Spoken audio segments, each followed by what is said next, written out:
Hello, peace be with you. Welcome back to our channel. Today we continue our journey through the book of Genesis, reading from chapter 28 all the way to the end, chapter 50. This section is filled with powerful stories of God's presence, featuring the lives of Jacob, Joseph, and many unforgettable moments in the story of salvation. If this word speaks to your heart, don't forget to like the video, subscribe to the channel, and share it with a friend. Let's spread God's word together. Now take a deep breath, prepare your heart, and may your rest be peaceful and blessed in the presence of Scripture. Let's begin the reading. Genesis 28. So Isaac called Jacob and blessed him. He commanded him, saying, "You shall not take a wife from among the daughters of Canaan. Arise, go to Paddan Aram, to the house of Bethuel your mother's father, and take for yourself a wife from there, from among the daughters of Laban your mother's brother. May God Almighty bless you, and make you fruitful and multiply you, so that you may become a great assembly of peoples. May he give you and your descendants the blessing of Abraham, so that you may possess the land where you are now a stranger, the land God gave to Abraham." Then Isaac sent Jacob on his way, and he went to Paddan Aram, to Laban son of Bethuel the Aramean, the brother of Rebekah, who was the mother of Jacob and Esau. When Esau saw that Isaac had blessed Jacob and sent him away to Paddan Aram to take for himself a wife from there, and that as he blessed him, he commanded him, "You shall not take a wife from among the daughters of Canaan," and that Jacob had obeyed his father and his mother and gone to Paddan Aram, Esau realized how displeasing the daughters of Canaan were to his father Isaac. So Esau went to Ishmael and took Mahalath, the daughter of Ishmael, son of Abraham, and sister of Nebaioth, in addition to the wives he already had. Jacob left Beersheba and set out toward Haran. When he reached a certain place, he stopped for the night because the sun had set. He took one of the stones of that place, put it under his head, and lay down to sleep. He dreamed, and behold, a stairway was set up on the earth, with its top reaching to heaven, and the angels of God were ascending and descending on it. And there above it stood the Lord, who said, "I am the Lord, the God of Abraham your father and the God of Isaac. The land on which you are lying I will give to you and to your descendants.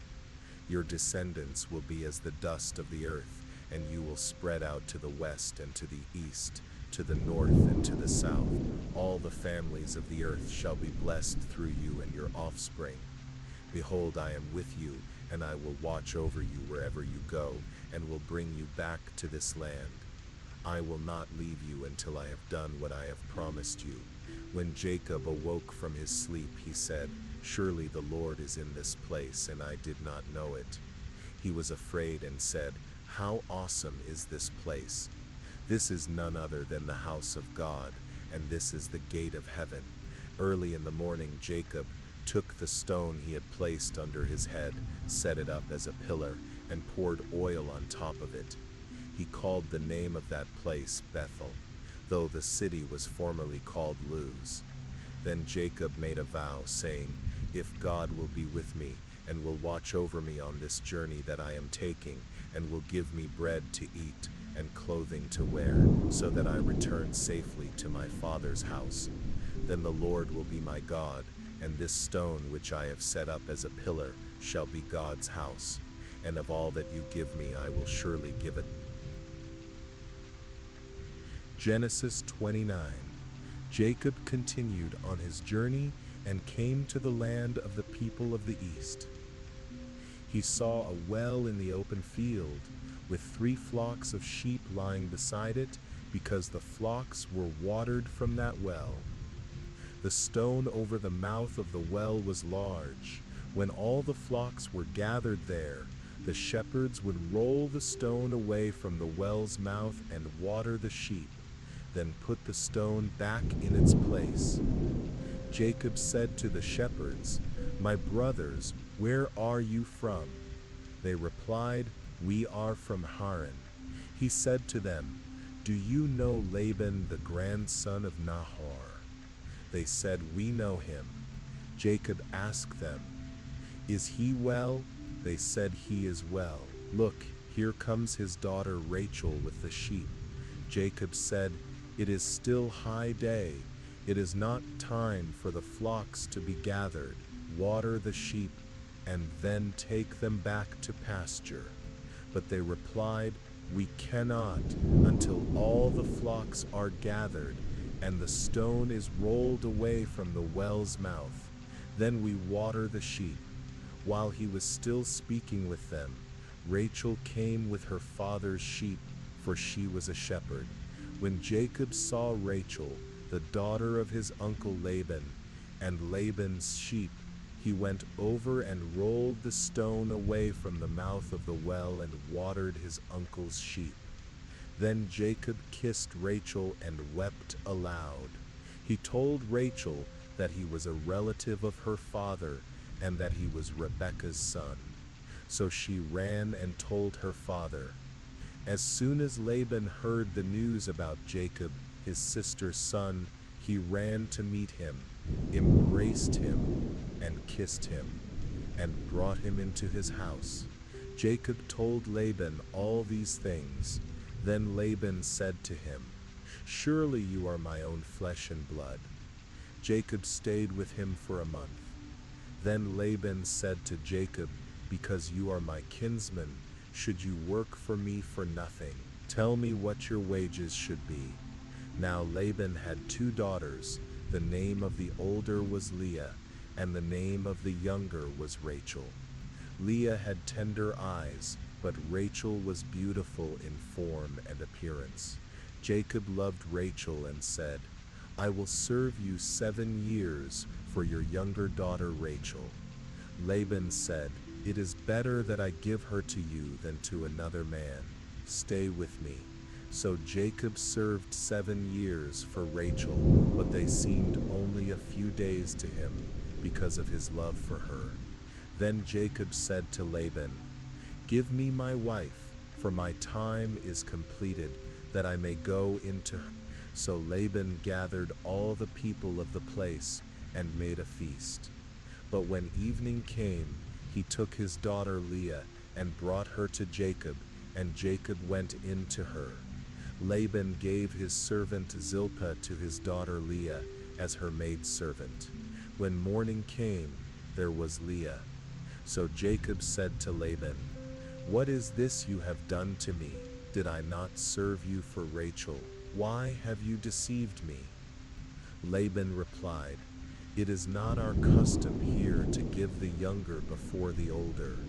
Finish this daughter's bridal week, and then we will give you the younger one also, in return for another 7 years of work." Jacob did so. He finished the week with Leah, and then Laban gave him his daughter Rachel as his wife. Laban gave his servant Bilhah to his daughter Rachel as her maidservant. Jacob also went in to Rachel, and he loved Rachel more than Leah. He served Laban another 7 years. When the Lord saw that Leah was not loved, he enabled her to conceive, but Rachel was barren. Leah conceived and bore a son, and she called his name Reuben. For she said, "The Lord has seen my misery. Now my husband will love me." She conceived again and bore a son, and said, "Because the Lord has heard that I am not loved, he has given me this son also." So she called his name Simeon. She conceived again and bore a son, and said, "Now at last my husband will become attached to me, because I have borne him 3 sons. Therefore he was named Levi. She conceived yet again and bore a son, and said, "This time I will praise the Lord." So she named him Judah. Then she stopped. Genesis 30. When Rachel saw that she was not bearing children for Jacob, she became jealous of her sister. She said to Jacob, "Give me children, or I will die." Jacob became angry with her and said, "Am I in the place of God, who has kept you from having children?" Then she said, "Here is my servant Bilhah. Go in to her so that she may bear children for me, and I too may build a family through her." So she gave Bilhah her servant to Jacob as a wife, and he went in to her. Bilhah conceived and bore Jacob a son. Then Rachel said, "God has judged in my favor. He has heard my plea and given me a son." Therefore she named him Dan. Rachel's servant Bilhah conceived again and bore Jacob a second son. Then Rachel said, "I have wrestled with my sister and I have prevailed." So she named him Naphtali. When Leah saw that she had stopped having children, she took her servant Zilpah and gave her to Jacob as a wife. Leah's servant Zilpah bore Jacob a son. Then Leah said, "What good fortune!" So she named him Gad. Leah's servant Zilpah bore Jacob a second son. Then Leah said, "How happy I am! The women will call me happy." So she named him Asher. During the wheat harvest, Reuben went out into the fields and found some mandrake plants which he brought to his mother Leah. Rachel said to Leah, "Please give me some of your son's mandrakes." But Leah said to her, "Wasn't it enough that you took away my husband? Will you take my son's mandrakes too?" Rachel said, "Very well. He may lie with you tonight in return for your son's mandrakes." So when Jacob came in from the fields that evening, Leah went out to meet him and said, "You must come in to me, for I have hired you with my son's mandrakes." So he lay with her that night. God listened to Leah, and she conceived and bore Jacob a fifth son. Then Leah said, "God has rewarded me for giving my servant to my husband." So she named him Issachar. Leah conceived again and bore Jacob a sixth son. Then Leah said, "God has presented me with a precious gift. This time my husband will treat me with honor, because I have borne him 6 sons." So she named him Zebulun. Some time later she gave birth to a daughter and named her Dinah. Then God remembered Rachel, and God listened to her and opened her womb. She conceived and bore a son and said, "God has taken away my disgrace." She named him Joseph, saying, "May the Lord add to me another son." After Rachel gave birth to Joseph, Jacob said to Laban, "Send me on my way so that I may go to my own homeland. Give me my wives and children for whom I have served you, and let me go. You know how much work I have done for you." But Laban said to him, "If I have found favor in your eyes, please stay. I have learned by divination that the Lord has blessed me because of you." He added, "Name your wages and I will pay them." Jacob said, "You know how I have worked for you and how your livestock has prospered under my care. The little you had before I came has increased greatly, and the Lord has blessed you wherever I have been. But now when may I do something for my own household?" Laban asked, "What shall I give you?" Jacob replied, "Do not give me anything, but if you will do this one thing for me, I will go on tending your flocks and watching over them. Let me go through all your flocks today and remove from them every speckled or spotted sheep, every dark-colored lamb, and every spotted or speckled goat. They will be my wages. My honesty will testify for me in the future, whenever you check on the wages you have paid me.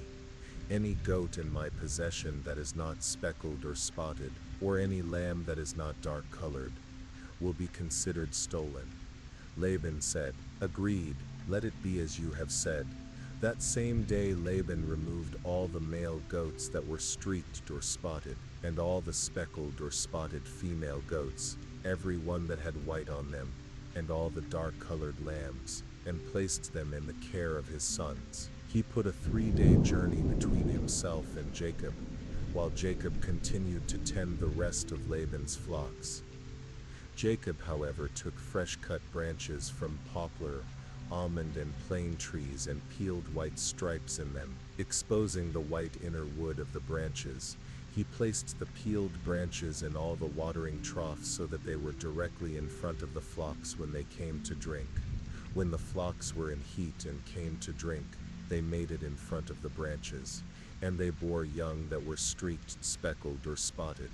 Jacob set apart the young of the flock by themselves, but made the rest face the streaked and dark-colored animals that belonged to Laban. Thus he made separate flocks for himself and did not put them with Laban's animals. Whenever the stronger females were in heat, Jacob would place the branches in the troughs in front of the animals so they would mate near the branches. But if the animals were weak, he would not place them there. So the weak animals went to Laban and the strong ones to Jacob. In this way the man became exceedingly prosperous and came to own large flocks, female and male servants, camels, and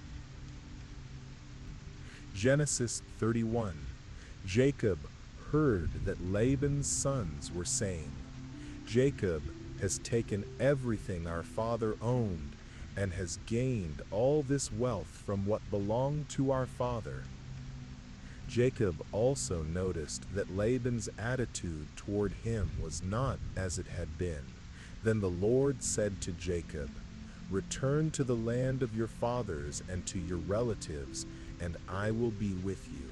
So Jacob sent and called Rachel and Leah to the field where his flocks were, and said to them, "I see that your father's attitude toward me is not as before, but the God of my father has been with me.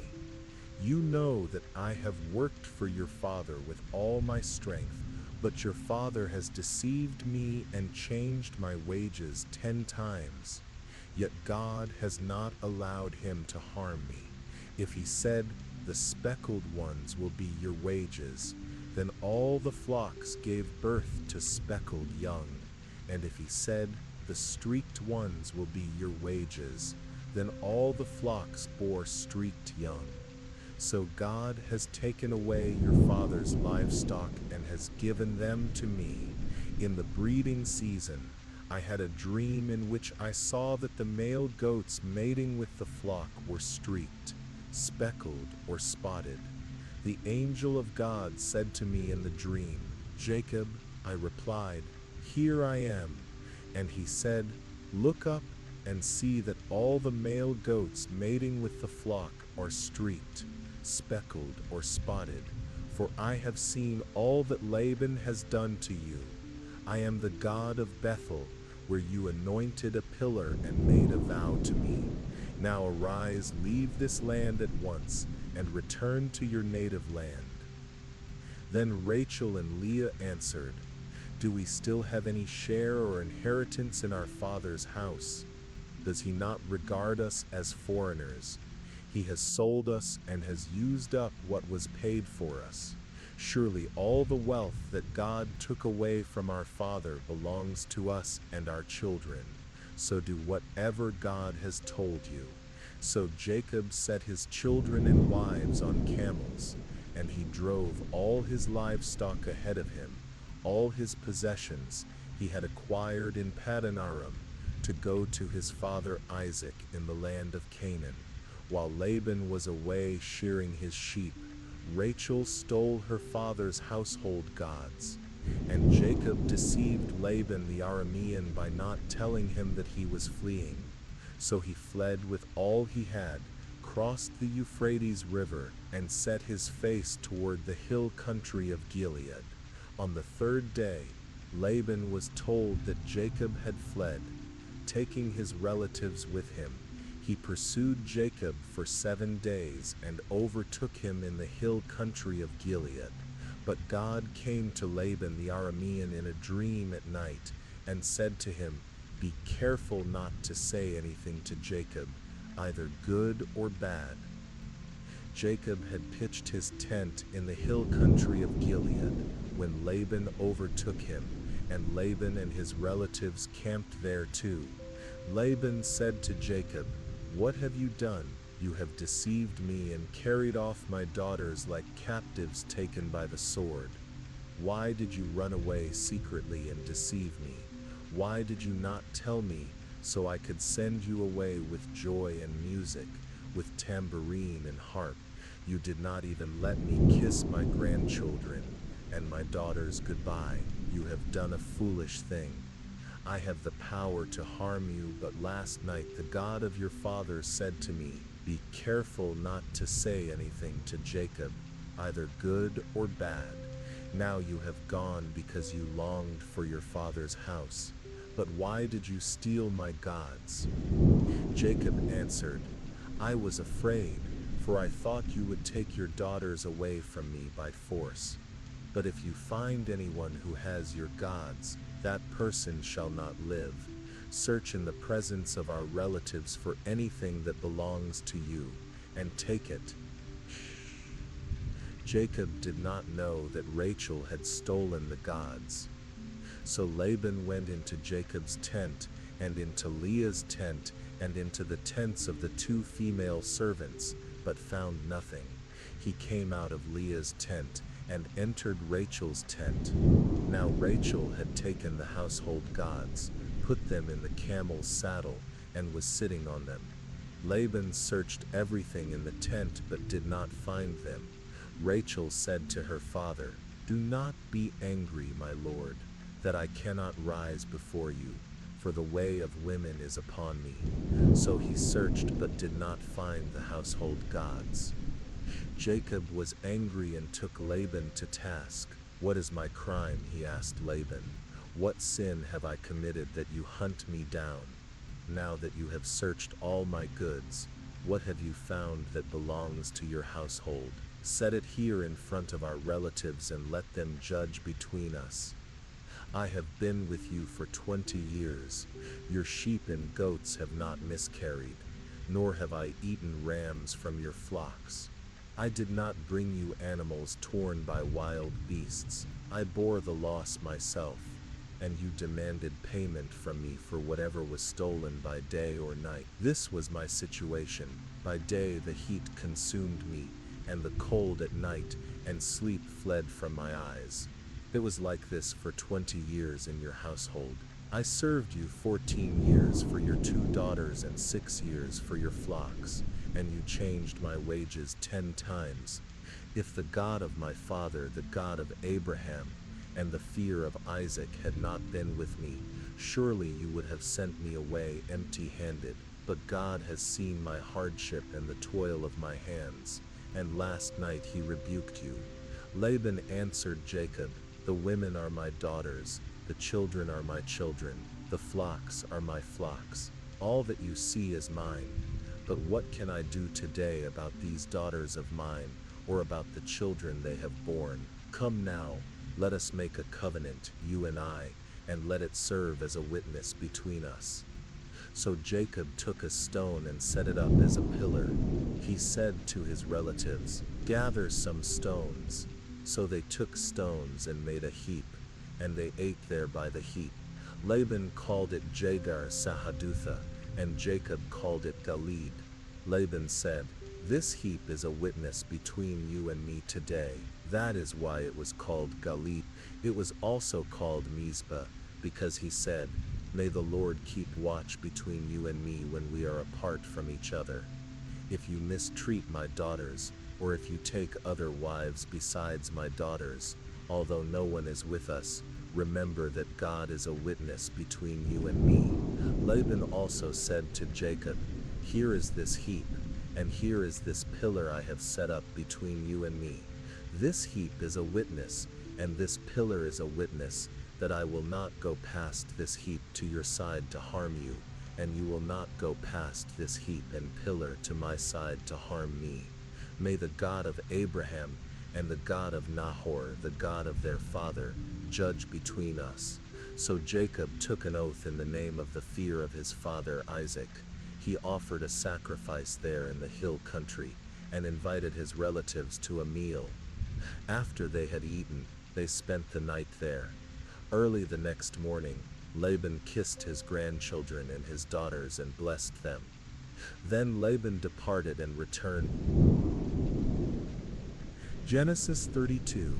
Jacob went on his way, and the angels of God met him.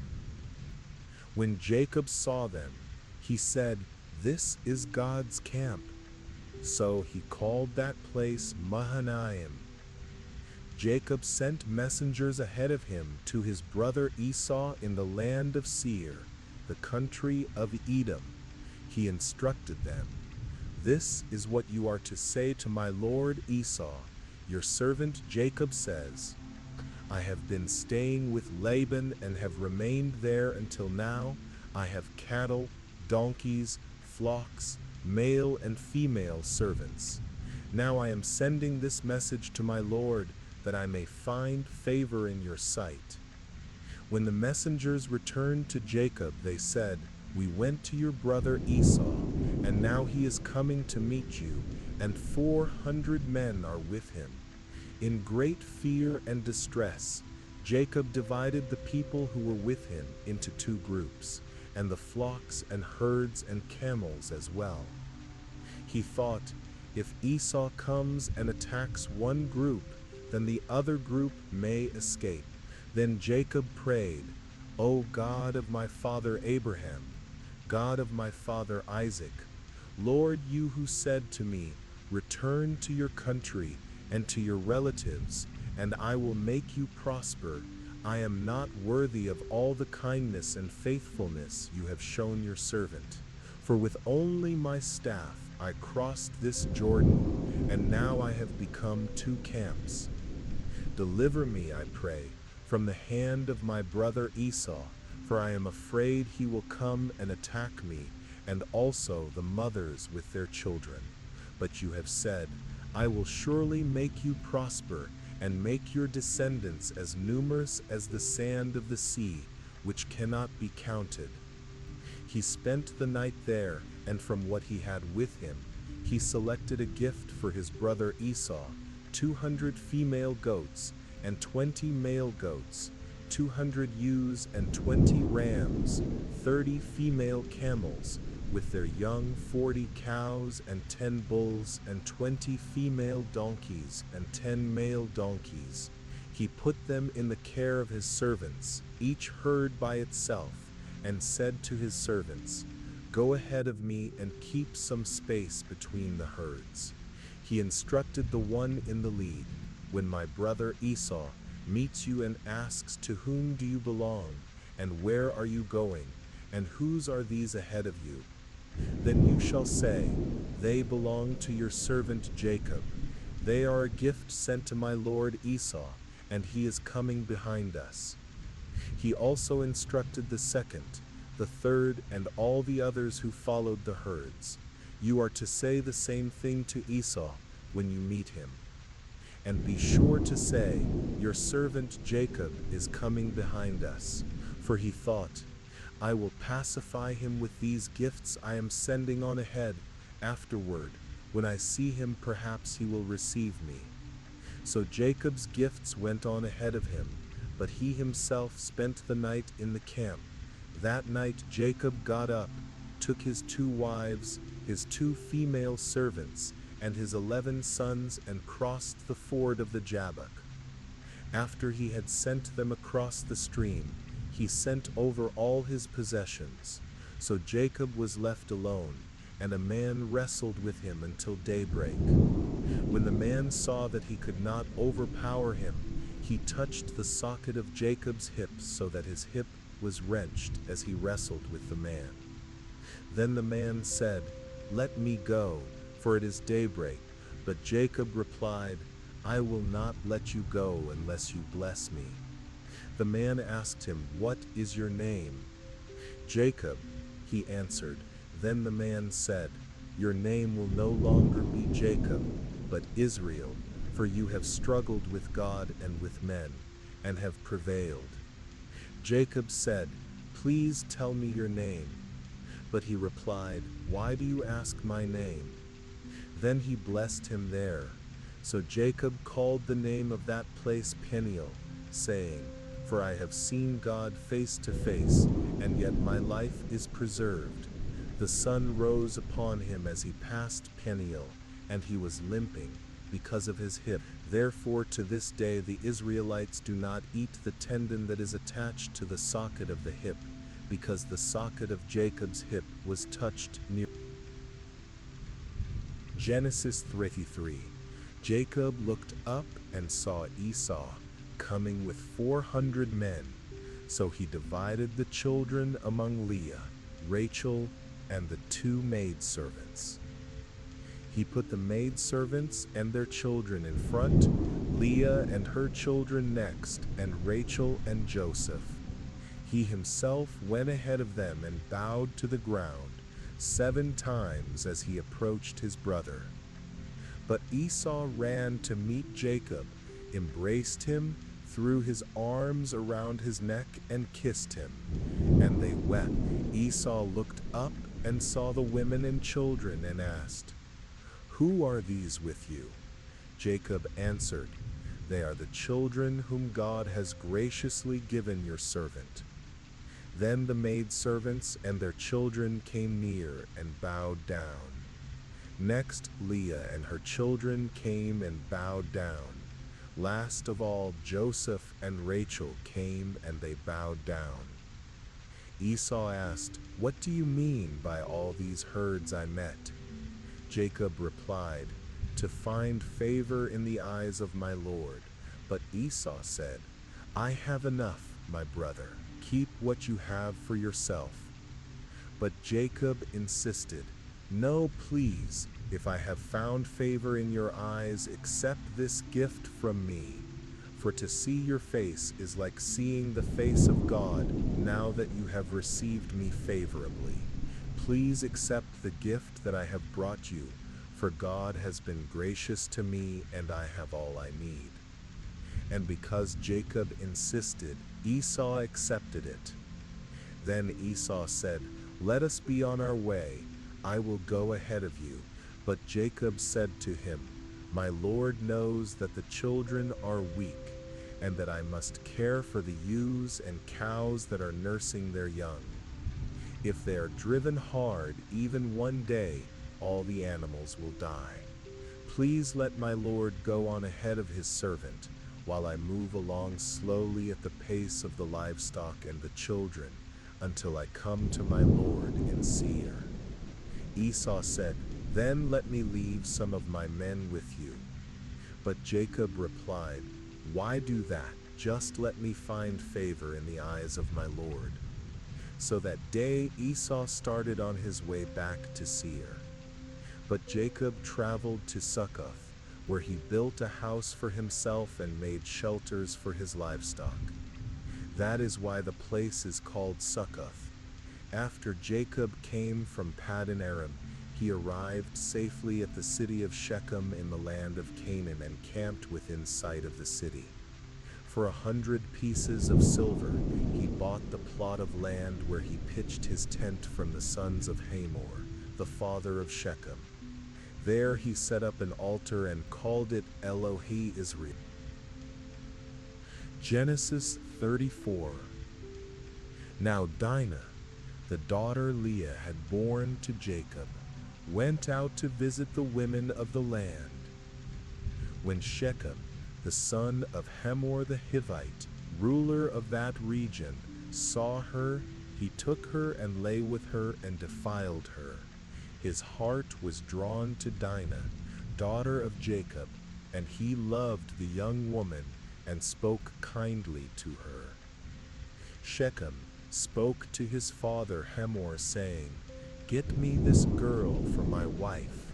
When Jacob heard that his daughter Dinah had been defiled, his sons were in the field with his livestock, so he kept silent until they returned. Then Hamor, the father of Shechem, went out to speak with Jacob. Meanwhile, Jacob's sons came in from the fields when they heard what had happened. They were deeply grieved and very angry, because Shechem had done an outrageous thing in Israel by lying with Jacob's daughter, a thing that should not be done. Hamor spoke with them, saying, "My son Shechem's heart is set on your daughter. Please give her to him as his wife. Intermarry with us, give us your daughters, and take our daughters for yourselves. You can settle among us, and the land will be open to you. Live in it, trade in it, and acquire property in it." Then Shechem said to Dinah's father and brothers, "Let me find favor in your eyes, and I will give whatever you ask.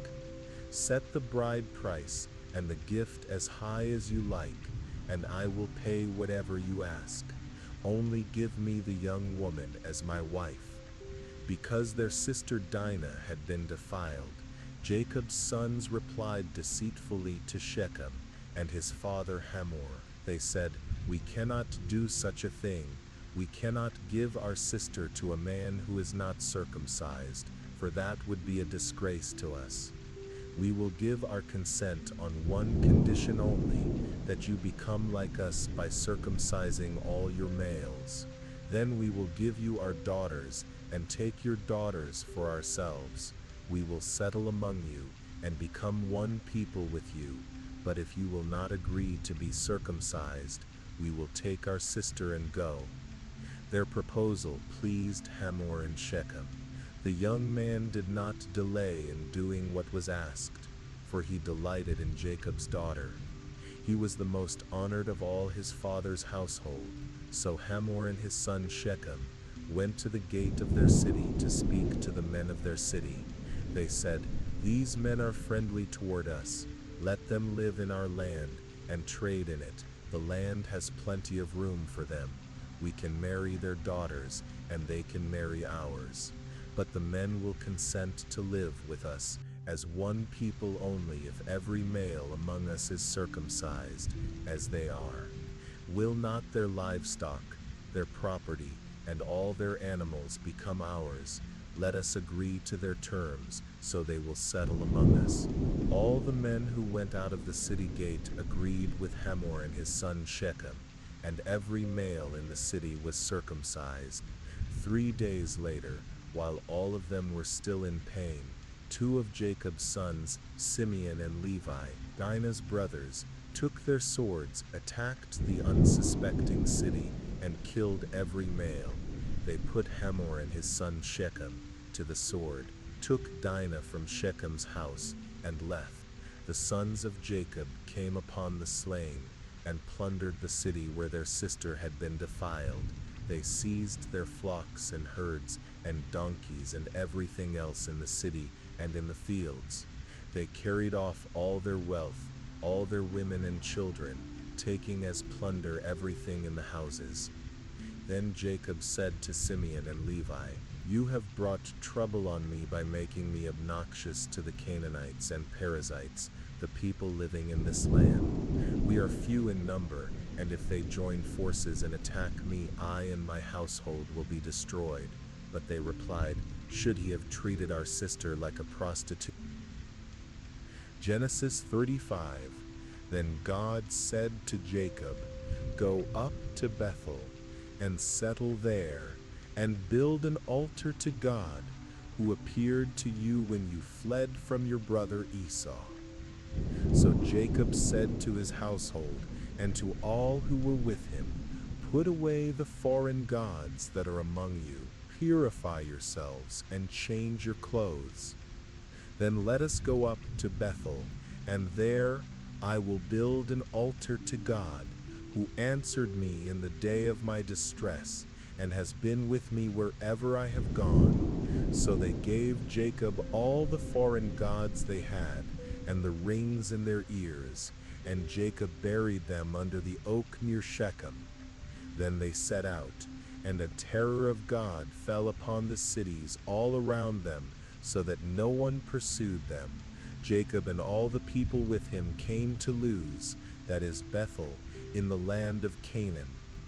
There he built an altar and called the place El Bethel, because it was there that God had revealed himself to him when he fled from his brother. Now Deborah, Rebekah's nurse, died and was buried under the oak outside Bethel, and so it was named Anon Bakuth. After Jacob returned from Paddan Aram, God appeared to him again and blessed him. God said to him, "Your name is Jacob, but you shall no longer be called Jacob. Your name shall be Israel." So he called him Israel. And God said to him, "I am God Almighty. Be fruitful and multiply. A nation and a company of nations shall come from you, and kings shall be among your descendants. The land I gave to Abraham and Isaac, I give to you and to your descendants after you. I give this land." Then God went up from him at the place where he had talked with him. Jacob set up a stone pillar at the place where God had spoken with him, and he poured out a drink offering on it, and he poured oil on it. Jacob called the place where God had spoken with him Bethel. Then they journeyed from Bethel. While they were still some distance from Ephrath, Rachel went into labor and had great difficulty in childbirth. As she was having great difficulty, the midwife said to her, "Do not fear, for you have another son." As her soul was departing, for she was dying, she named him Ben-Ammi, but his father called him Benjamin. So Rachel died and was buried on the way to Ephrath, that is Bethlehem. Jacob set up a pillar over her grave. To this day it marks Rachel's tomb. Israel moved on again and pitched his tent beyond Migdal Eder. While Israel was living in that land, Reuben went and lay with Bilhah, his father's concubine, and Israel heard of it. Now the sons of Jacob were 12, the sons of Leah, Reuben, Jacob's firstborn, Simeon, Levi, Judah, Issachar, and Zebulun. The sons of Rachel, Joseph and Benjamin. The sons of Bilhah, Rachel's servant, Dan and Naphtali. The sons of Zilpah, Leah's servant, Gad and Asher. These are the sons of Jacob, who were born to him in Paddan Aram. Jacob came to his father Isaac at Mamre, near Kiriath Arba, that is Hebron, where Abraham and Isaac had stayed. Isaac lived 180 years. Then Isaac breathed his last and died, and was gathered to his people, old and full of years. And his sons Esau and Jacob buried. Genesis 36. This is the account of the descendants of Esau, that is, Edom.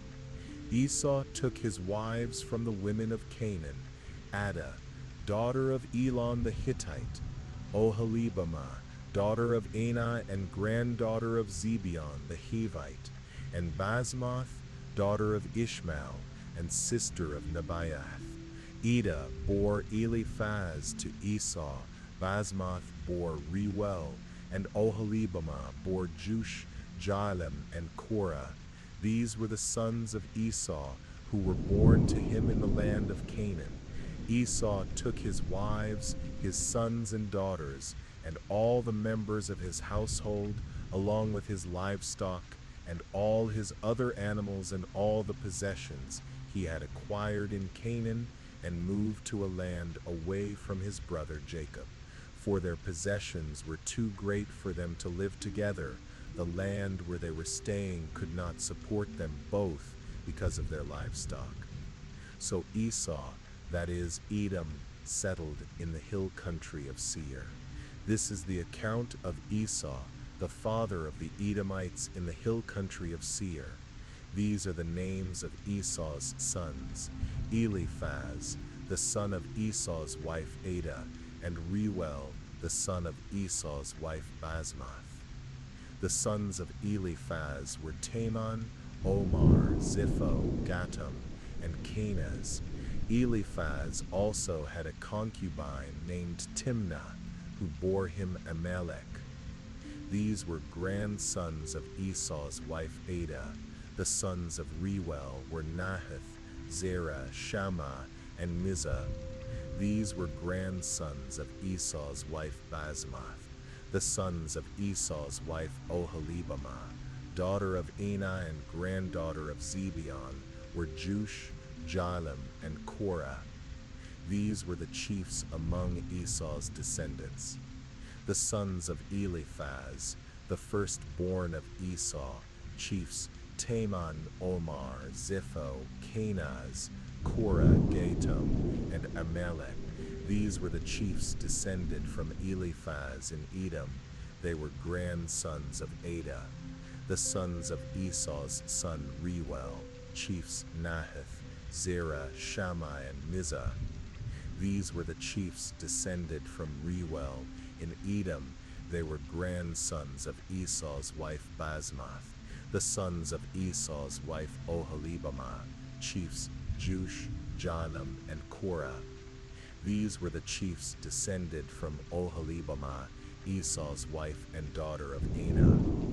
These were the sons of Esau, and these were their chiefs.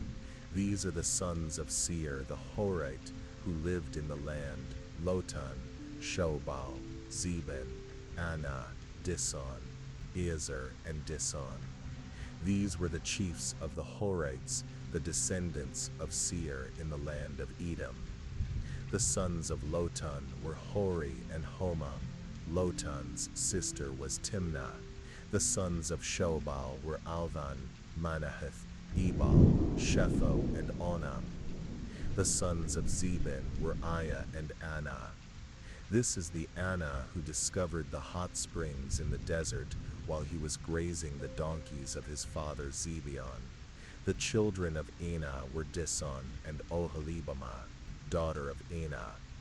The sons of Dison were Himdan, Ishban, Ithran, and Kuran. The sons of Ezer were Bilhan, Zavan, and Akan. The sons of Dison were Uz and Aran. These were the chiefs of the Horites, chiefs Lotan, Shobal, Zebin, Anah, Dison, Ezer, and Dison. These were the chiefs of the Horites according to their clans in the land of Seir. These were the kings who reigned in Edom before any Israelite king reigned. Bela, son of Beor, became king of Edom. His city was named Dinhabah. When Bela died, Jobab, son of Zerah from Bozrah, succeeded him as king. When Jobab died, Hosham from the land of the Timonites succeeded him as king. When Hosham died, Hadad, son of Bedad, who defeated Midian in the country of Moab, became king. His city was Avith. When Hadad died, Samlah from Masrekah became king. When Samlah died, Shaul from Rehoboth on the river became king. When Shaul died, Baal-Hanan, son of Akbor, became king. When Baal-Hanan, son of Akbor, died, Hadad became king. His city was Paul, and his wife's name was Mehetabel, daughter of Matred, the daughter of Mezahab.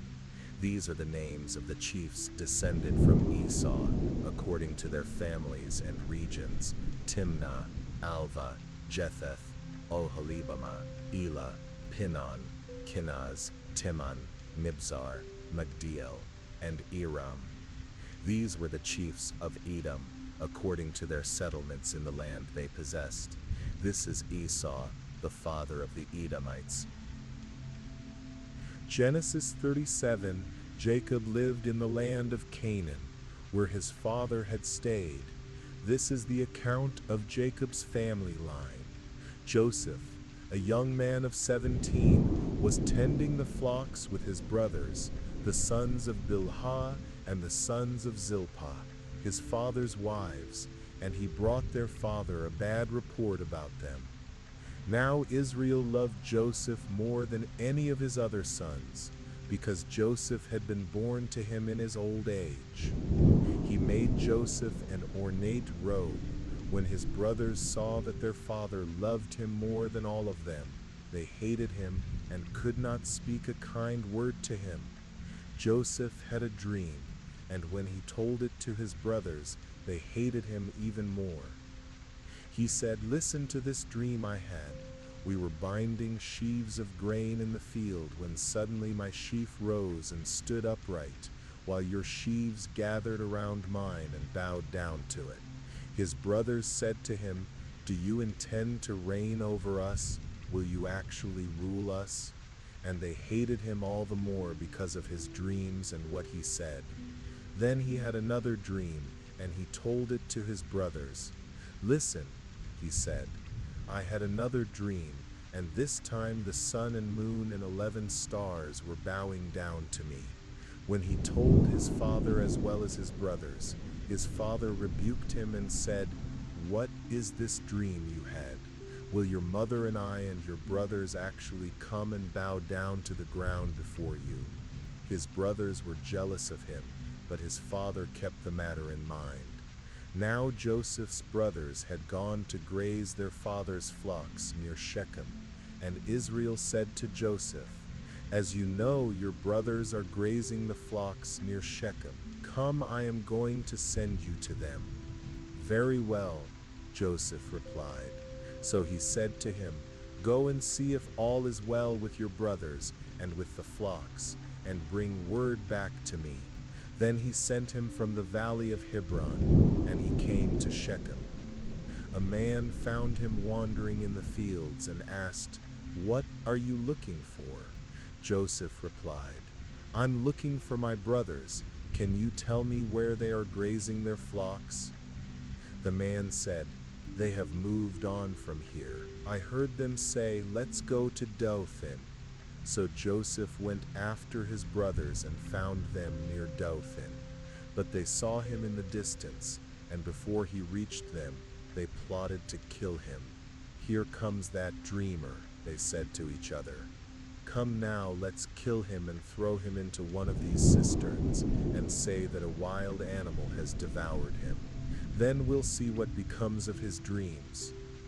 When Reuben heard this, he tried to rescue him from their hands. "Let's not take his life," he said. "Don't shed any blood. Throw him into this cistern here in the wilderness, but don't lay a hand on him." Reuben said this to rescue him from them and take him back to his father. So when Joseph came to his brothers, they stripped him of his robe, the ornate robe he was wearing, and they took him and threw him into the cistern. The cistern was empty. There was no water in it. As they sat down to eat their meal, they looked up and saw a caravan of Ishmaelites coming from Gilead. Their camels were loaded with spices, balm and myrrh, and they were on their way to take them down to Egypt. Judah said to his brothers, "What will we gain if we kill our brother and cover up his blood? Come, let's sell him to the Ishmaelites and not lay our hands on him. After all, he is our brother, our own flesh and blood." His brothers agreed. So when the Midianite merchants came by, his brothers pulled Joseph up out of the cistern and sold him for 20 shekels of silver to the Ishmaelites, who took him to Egypt. When Reuben returned to the cistern and saw that Joseph was not there, he tore his clothes. He went back to his brothers and said, "The boy is gone. Where can I turn now?" Then they took Joseph's robe, slaughtered a goat, and dipped the robe in the blood. They brought the ornate robe back to their father and said, "We found this. Examine it to see whether it is your son's robe." He recognized it and said, "It is my son's robe. A wild animal has devoured him. Joseph has surely been torn to pieces." Then Jacob tore his clothes, put on sackcloth, and mourned for his son many days. All his sons and daughters came to comfort him, but he refused to be comforted. "No," he said, "I will continue to mourn until I join my son in the grave." So his father wept for him. Meanwhile, the Midianites sold Joseph in Egypt to Potiphar, one of Pharaoh's officials, the captain of the guard. Genesis 38. At that time, Judah left his brothers and went down to stay with a man of Adullam named Hurah. There Judah met the daughter of a Canaanite man named Shua. He married her and went in to her. She became pregnant and gave birth to a son, and Judah named him Er. She conceived again and gave birth to a son, and she named him Onan. She gave birth to another son and named him Shelah. It was at Kezib that she gave birth to him.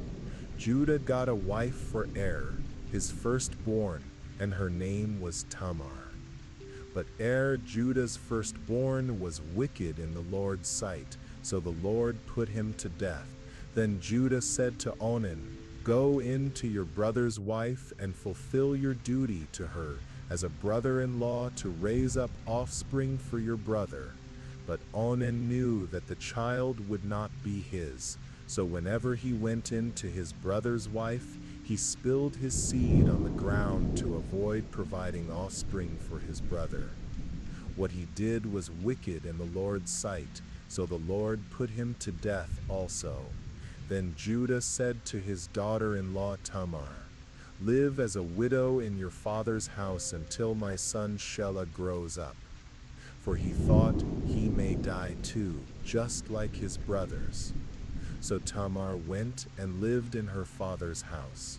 After a long time, Judah's wife, the daughter of Shua, died. When Judah had recovered from his grief, he went up to Timnah to his sheep shearers, he and his friend Hirah the Adullamite. When Tamar was told, "Your father-in-law is on his way to Timnah to shear his sheep," she took off her widow's garments, covered herself with a veil to disguise herself, and sat at the entrance to Enim, which is on the way to Timnah. For she saw that, though Shelah had grown up, she had not been given to him as a wife. When Judah saw her, he thought she was a prostitute, for she had covered her face. Not realizing that she was his daughter-in-law, he went over to her by the roadside and said, "Come now, let me lie with you." She said, "What will you give me to sleep with me?" He replied, "I will send you a young goat from my flock." She said, "Will you give me something as a pledge until you send it?" He said, "What pledge shall I give you?" She answered, "Your seal and its cord, and the staff in your hand." So he gave them to her, and went into her, and she became pregnant by him. Afterward she left, took off her veil, and put on her widow's clothes again. Judah sent the young goat by his friend the Adullamite to get his pledge back from the woman, but he did not find her. He asked the men of that place, "Where is the shrine prostitute who was beside the road at Enimim?" They said, "There has not been any shrine prostitute here." So he returned to Judah and said, "I did not find her," and the men of the place said, "There has not been any shrine prostitute there." Then Judah said, "Let her keep what she has, or we will become a laughing stock. After all, I sent her this young goat, but you did not find her." About 3 months later, Judah was told, "Your daughter-in-law Tamar is guilty of prostitution, and she is now pregnant." Judah said, "Bring her out, and let her be burned." As she was being brought out, she sent a message to her father-in-law, "I am pregnant by the man who owns these," she said, and she added, "Please recognize whose seal, cord, and staff these are." Judah recognized them and said, "She is more righteous than I, since I did not give her to my son Shelah." And he did not sleep with her again. When the time came for her to give birth, there were twin boys in her womb. As she was giving birth, one put out his hand, so the midwife took a scarlet thread and tied it on his wrist and said, "This one came out first." But as he drew back his hand, his brother came out, and she said, "How you have broken through." So he was named Perez. Then his brother, who had the scarlet thread on his wrist, came out, and he was named Zerah. Genesis 39. Now Joseph was taken down to Egypt, and Potiphar, an officer of Pharaoh and captain of the guard, an Egyptian, bought him from the Ishmaelites who had brought him there. The Lord was with Joseph, and he prospered and lived in the house of his Egyptian master. When his master saw that the Lord was with him, and that the Lord gave him success in everything he did, Joseph found favor in his eyes and became his attendant. Potiphar put Joseph in charge of his household and entrusted to him everything he owned. From the time Potiphar put him in charge of his house and all that he had, the Lord blessed the Egyptian's house for Joseph's sake. The blessing of the Lord was on everything Potiphar had, both in the house and in the field. So Potiphar left everything he had in Joseph's care. With Joseph in charge, he paid no attention to anything except the food he ate. Now Joseph was handsome and well built. After a while, his master's wife set her eyes on Joseph and said, "Come to bed with me." But he refused and said to his master's wife, "With me in charge, my master does not concern himself with anything in the house. Everything he owns he has entrusted to my care. No one in this house is greater than I am. My master has kept nothing from me except you, because you are his wife.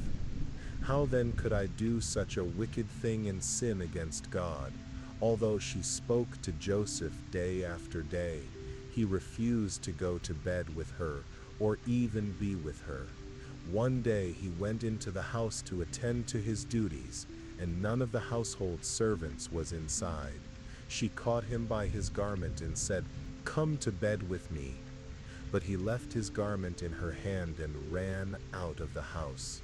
When she saw that he had left his garment in her hand and had run out of the house, she called her household servants. "Look," she said to them, "this Hebrew has been brought to us to make a mockery of us. He came in here to lie with me, but I cried out. When he heard me raise my voice and cry out, he left his garment beside me and ran out of the house." She kept his garment beside her until his master came home. Then she told him this story: "That Hebrew slave you brought us came to me to make sport of me, but as soon as I screamed for help, he left his garment beside me and ran out of the house." When his master heard the story, his wife told him, saying, "This is how your servant treated me." He burned with anger. Joseph's master took him and put him in prison, the place where the king's prisoners were confined. But while Joseph was there in the prison, the Lord was with him. He showed him kindness and granted him favor in the eyes of the prison warden. So the warden put Joseph in charge of all those held in the prison, and he was made responsible for all that was done there. The warden paid no attention to anything under Joseph's care, because the Lord was with Joseph and gave him success in whatever he did.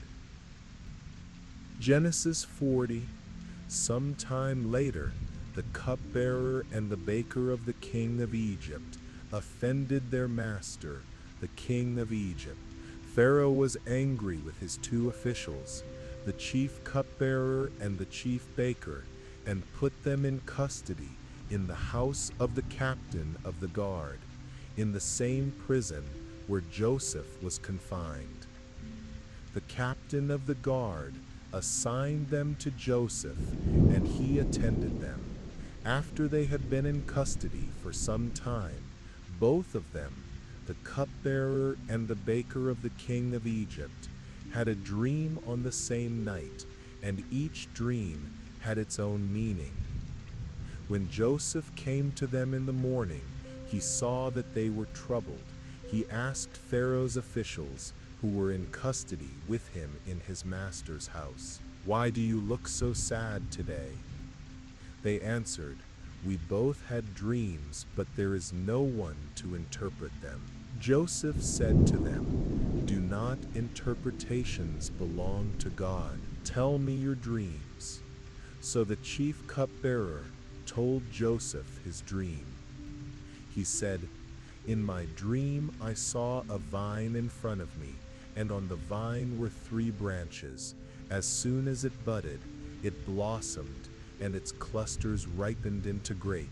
Pharaoh's cup was in my hand, and I took the grapes, squeezed them into Pharaoh's cup, and put the cup in his hand." Joseph said to him, This is what it means. The 3 branches are 3 days. Within 3 days, Pharaoh will lift up your head and restore you to your position, and you will put Pharaoh's cup in his hand, just as you used to do when you were his cupbearer. But when all goes well with you, remember me and show me kindness. Mention me to Pharaoh and bring me out of this prison, for I was forcibly carried off from the land of the Hebrews, and even here I have done nothing that they should put me in a dungeon. When the chief baker saw that Joseph had given a favorable interpretation, he said to Joseph, I also had a dream. On my head were 3 baskets of bread. In the top basket were all kinds of baked goods for Pharaoh, but the birds were eating them out of the basket on my head. Joseph said, This is what it means. The 3 baskets are 3 days. Within 3 days, Pharaoh will lift off your head and impale you on a pole, and the birds will eat away your flesh. On the 3rd day, which was Pharaoh's birthday, he gave a feast for all his officials. He lifted up the heads of the chief cupbearer and the chief baker in the presence of his officials. He restored the chief cupbearer to his position so that he again put the cup into Pharaoh's hand. But he impaled the chief baker just as Joseph had interpreted to them. The chief cupbearer, however, did not remember Joseph. He forgot him. Genesis 41. 2 years later, Pharaoh had a dream. He was standing by the Nile when out of the river came 7 cows, sleek and fat, and they grazed among the reeds. After them, 7 other cows, ugly and thin, came up out of the Nile and stood beside the others on the riverbank. The ugly, thin cows ate up the 7 sleek, fat cows. Then Pharaoh woke up. He fell asleep again and had a second dream. 7 heads of grain, healthy and good, were growing on a single stalk. After them, 7 other heads of grain sprouted, thin and scorched by the east wind. The thin heads swallowed up the 7 healthy, full heads. Then Pharaoh woke up and realized it was a dream. In the morning his mind was troubled, so he sent for all the magicians and wise men of Egypt. Pharaoh told them his dreams, but no one could interpret them for him. Then the chief cupbearer spoke to Pharaoh, Today I remember my faults. Pharaoh was once angry with his servants and put me and the chief baker in the custody of the captain of the guard. Each of us had a dream the same night, and each dream had its own meaning. Now a young Hebrew was there with us, a servant of the captain of the guard. We told him our dreams, and he interpreted them for us, giving each man the interpretation of his dream. Things turned out exactly as he interpreted. I was restored to my position, and the other man was hanged. So Pharaoh sent for Joseph, and he was quickly brought from the dungeon. When he had shaved and changed his clothes, he came before Pharaoh. Pharaoh said to Joseph, I had a dream, and no one can interpret it, but I have heard it said of you that when you hear a dream you can interpret it. Joseph replied to Pharaoh, I cannot do it, but God will give Pharaoh the answer he desires. Then Pharaoh said to Joseph, In my dream I was standing on the bank of the Nile, when out of the river came 7 fat, sleek cows, and they grazed among the reeds. After them, 7 other cows came up scrawny, very ugly and thin. I have never seen such ugly cows in all the land of Egypt. The thin, ugly cows ate up the 7 fat cows that came up first, but even after they ate them, no one could tell that they had done so. They looked just as ugly as before. Then I woke up. In my dream I saw 7 heads of Anne, full and good, growing on a single stalk. After them, 7 other heads sprouted, withered and thin and scorched by the east wind.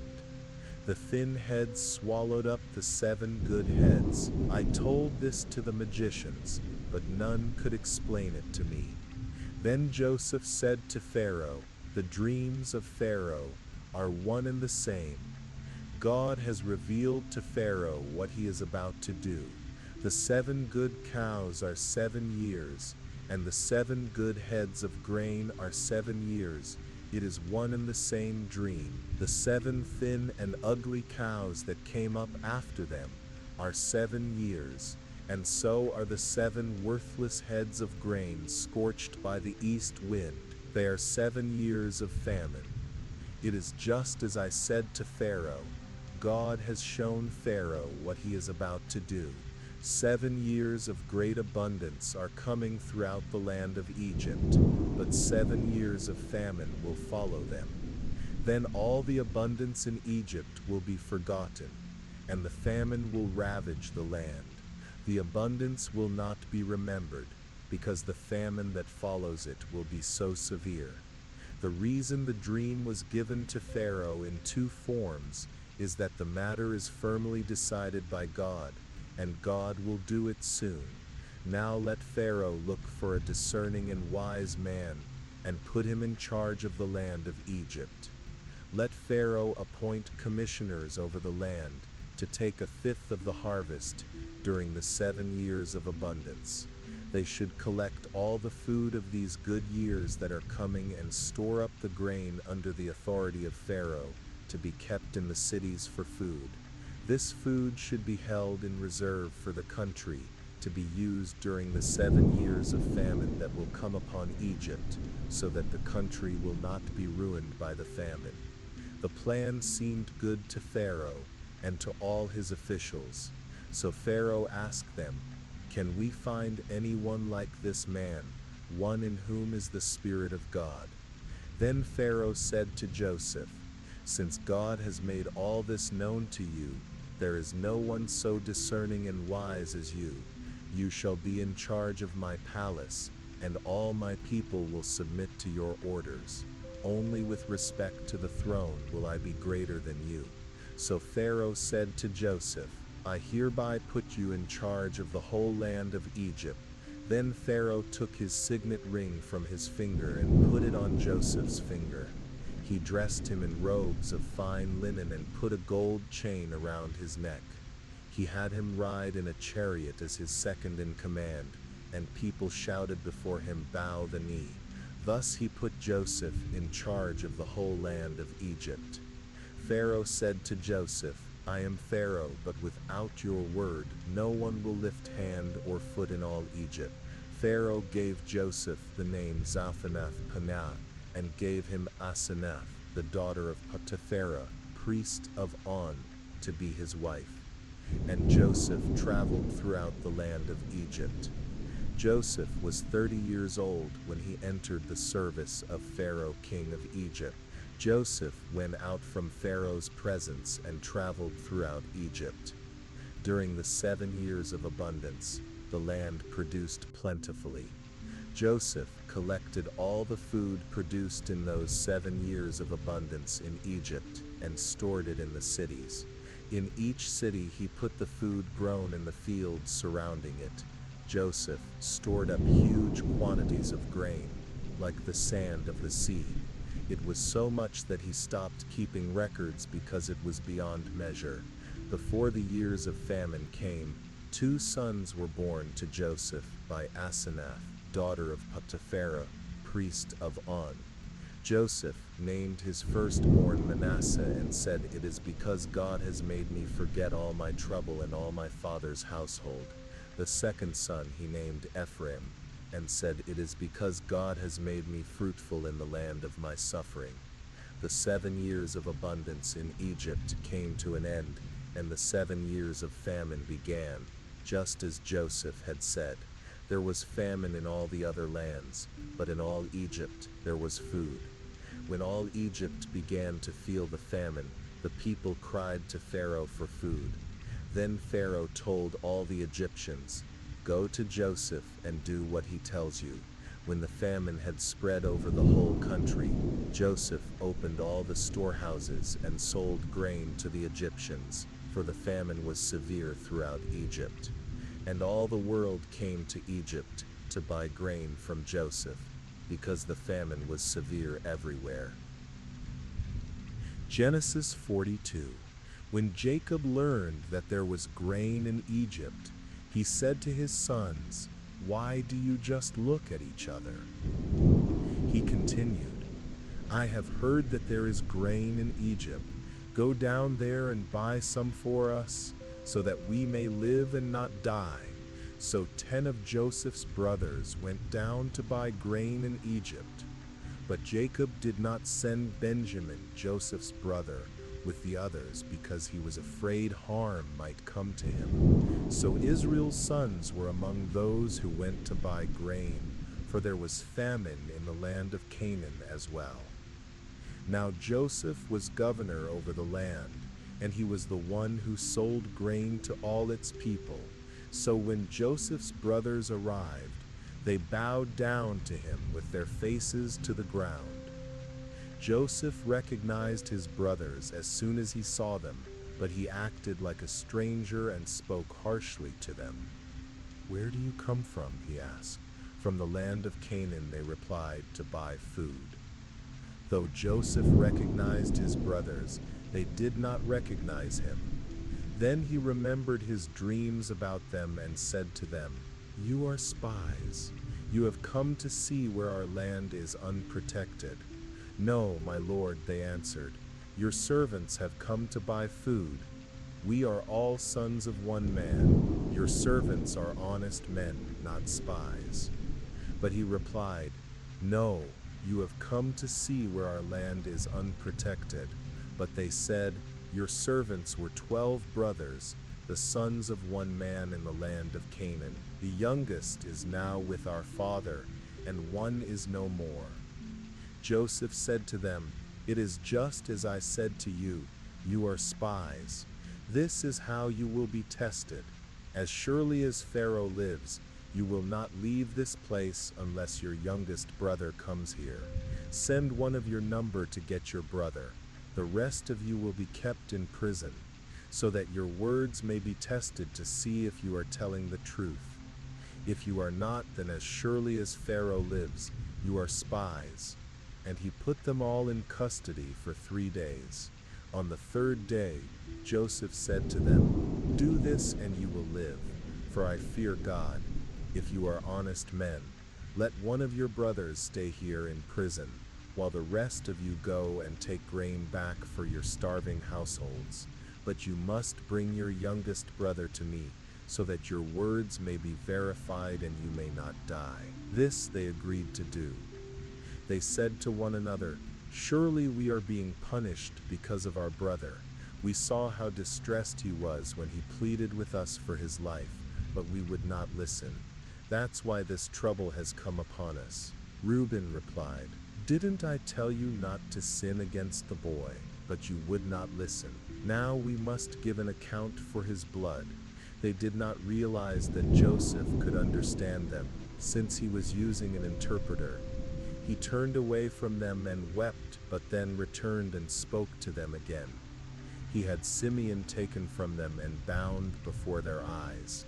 Joseph gave orders to fill their bags with grain, to put each man's silver back in his sack, and to give them provisions for their journey.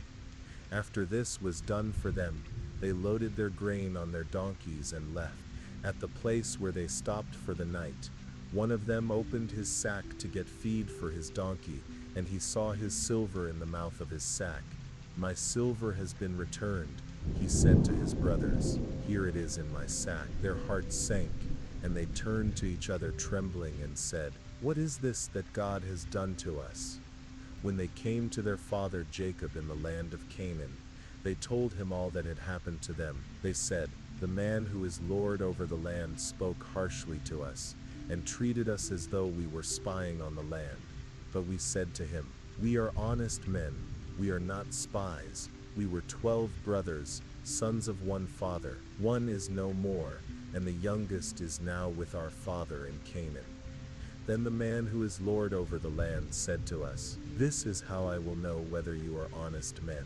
Leave one of your brothers here with me, and take food for your starving households and go, but bring your youngest brother to me, so I will know that you are not spies but honest men. Then I will give your brother back to you, and you may trade in the land." As they were emptying their sacks, there in each man's sack was his pouch of silver. When they and their father saw the money pouches, they were afraid. Their father Jacob said to them, "You have deprived me of my children. Joseph is no more, and Simeon is no more, and now you want to take Benjamin. Everything is against me." Then Reuben said to his father, "You may put both of my sons to death if I do not bring him back to you. Entrust him to my care, and I will bring him back." But Jacob said, "My son will not go down there with you. His brother is dead, and he is the only one left. If harm comes to him on the journey you are taking, you will bring my gray head down to the grave in sorrow." Genesis 43. The famine was still severe in the land. When they had eaten all the grain they had brought from Egypt, their father said to them, "Go back and buy us a little more food." But Judah said to him, "The man warned us solemnly, 'You will not see my face again unless your brother is with you. If you will send our brother with us, we will go down and buy food for you. But if you will not send him, we will not go down,' because the man said to us, 'You will not see my face again unless your brother is with you.'" Israel said, "Why did you bring this trouble on me by telling the man you had another brother?"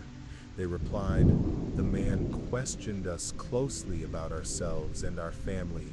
'Is your father still alive?' he asked. 'Do you have another brother?' We simply answered his questions. How could we know he would say, 'Bring your brother down here'?" Then Judah said to Israel his father, "Send the boy with me, and we will go at once, so that we and you and our children may live and not die. I myself will guarantee his safety. You can hold me personally responsible for him. If I do not bring him back to you and set him before you, I will bear the blame before you all my life. If we had not delayed, we could have gone and returned twice by now." Then their father Israel said to them, "If it must be so, do this. Put some of the best products of the land in your bags and take them down to the man as a gift: a little balm, a little honey, spices and myrrh, some pistachio nuts and almonds. Take double the amount of silver with you, for you must return the silver that was put back into the mouths of your sacks. Perhaps it was a mistake. Take your brother also and go back to the man at once. And may God Almighty grant you mercy before the man, so that he will let your other brother and Benjamin come back with you. As for me, if I am bereaved, I am bereaved." So the men took the gifts and double the silver, and Benjamin also. They hurried down to Egypt and presented themselves to Joseph. When Joseph saw Benjamin with them, he said to the steward of his house, "Take these men to my house, slaughter an animal, and prepare a meal, for they are to eat with me at noon." The steward did as Joseph said and took the men to Joseph's house. The men were afraid when they were taken to his house. They thought, "We were brought here because of the silver that was put back in our sacks the first time. He wants to attack us and overpower us and seize us as slaves and take our donkeys." So they approached Joseph's steward and spoke to him at the entrance to the house.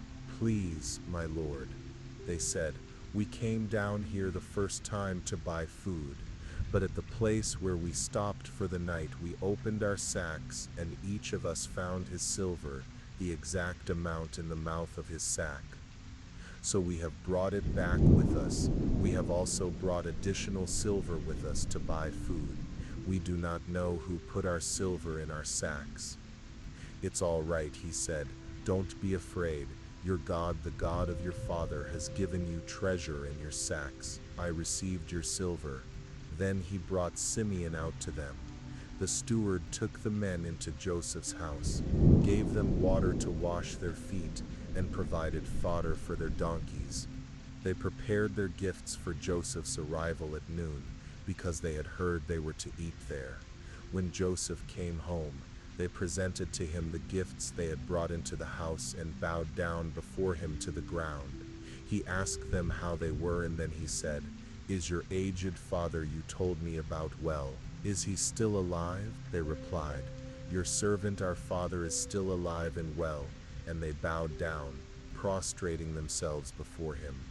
As Joseph looked about and saw his brother Benjamin, his own mother's son, he asked, "Is this your youngest brother, the one you told me about?" And he said, "God be gracious to you, my son." Deeply moved at the sight of his brother, Joseph hurried out and looked for a place to weep. He went into his private room and wept there. After he had washed his face, he came out and, controlling himself, said, "Serve the food." They served him by himself, the brothers by themselves, and the Egyptians who ate with him by themselves, because Egyptians could not eat with Hebrews, for that was detestable to Egyptians. The brothers had been seated before him in order of their ages, from the firstborn to the youngest, and they looked at each other in astonishment. When portions were served to them from Joseph's table, Benjamin's portion was 5 times as much as anyone else's. So they feasted and drank freely with him. Genesis 44. Then Joseph gave instructions to the steward of his house, saying, "Fill the men's sacks with as much food as they can carry, and put each man's silver in the mouth of his sack. Also, put my cup, the silver cup, in the mouth of the youngest one's sack, along with the silver for his grain." And the steward did as Joseph had said. At dawn the men were sent on their way with their donkeys. They had not gone far from the city when Joseph said to his steward, "Go after those men at once. When you catch up with them, say, 'Why have you repaid good with evil? Isn't this the cup my master drinks from and uses for divination? You have done a wicked thing.'" When he caught up with them, he repeated these words. But they said to him, "Why does my lord say such things? Far be it from your servants to do anything like that. We even brought back to you from the land of Canaan the silver we found in our sack. Why would we steal silver or gold from your master's house? If any of your servants is found to have it, he will die, and the rest of us will become my lord's slaves." The steward replied, "Let it be as you say. Whoever is found to have it will become my slave. The rest of you will be innocent." Each of them quickly lowered his sack to the ground and opened it. The steward searched, beginning with the oldest and ending with the youngest. The cup was found in Benjamin's sack. At this, they tore their clothes. Then they all loaded their donkeys and returned to the city. Joseph was still in the house when Judah and his brothers came in, and they fell to the ground before him. Joseph said, "What is this you have done? Don't you know that a man like me can find things out by divination?" "What can we say to my lord?" Judah replied. "How can we prove our innocence? God has uncovered your servant's guilt. We are now my lord's slaves, we ourselves and the one who was found to have the cup." But Joseph said, "Far be it from me to do such a thing. Only the man who was found to have the cup will become my slave. The rest of you go back to your father in peace." Then Judah approached Joseph and said, "Please, my lord, let your servant speak a word to you. Do not be angry with your servant, though you are equal to Pharaoh himself. My lord asked his servants, 'Do you have a father or a brother?' And we answered, We have an aged father, and there is a young son born to him in his old age. His brother is dead, and he alone is left of his mother's children, and his father loves him. Then you said to your servants, Bring him down to me so I can see him for myself. And we said, The boy cannot leave his father. If he leaves him, his father will die. But you told your servants, Unless your youngest brother comes down with you, you will not see my face again. When we went back to your servant my father, we told him what my lord had said. Then our father said, Go back and buy a little more food. But we said, We cannot go down. Only if our youngest brother is with us will we go. For we cannot see the man's face unless our youngest brother is with us. Your servant my father said to us, You know that my wife bore me 2 sons. One of them went away from me, and I said, He has surely been torn to pieces. I have not seen him since. If you take this one from me too, and harm comes to him, you will bring my gray head down to the grave in misery. So now if the boy is not with us when I go back to your servant my father, and if my father, whose life is closely bound up with the boy's life, sees that the boy isn't there, he will die. Your servants will bring the gray head of our father down to the grave in sorrow. Your servant guaranteed the boy's safety to my father, saying, If I do not bring him back to you, I will bear the blame before you all my life. Now then, please let your servant remain here as my lord's slave in place of the boy, and let the boy return with his brothers. For how can I go back to my father if the boy is not with me? I could not bear to see the misery that would come upon my father. Genesis 45. Then Joseph could no longer restrain himself before all those who stood by him, and he cried out, Make everyone leave my presence. So there was no one with Joseph when he made himself known to his brothers. He wept so loudly that the Egyptians heard it, and the household of Pharaoh heard about it. Joseph said to his brothers, I am Joseph.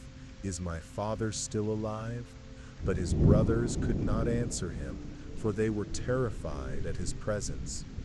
Then Joseph said to his brothers, Come near to me, please. So they came near. He said, I am Joseph your brother, whom you sold into Egypt. But now do not be distressed or angry with yourselves for selling me here, because God sent me ahead of you to save lives. For these 2 years the famine has been in the land, and there are still 5 more years in which there will be neither plowing nor harvest.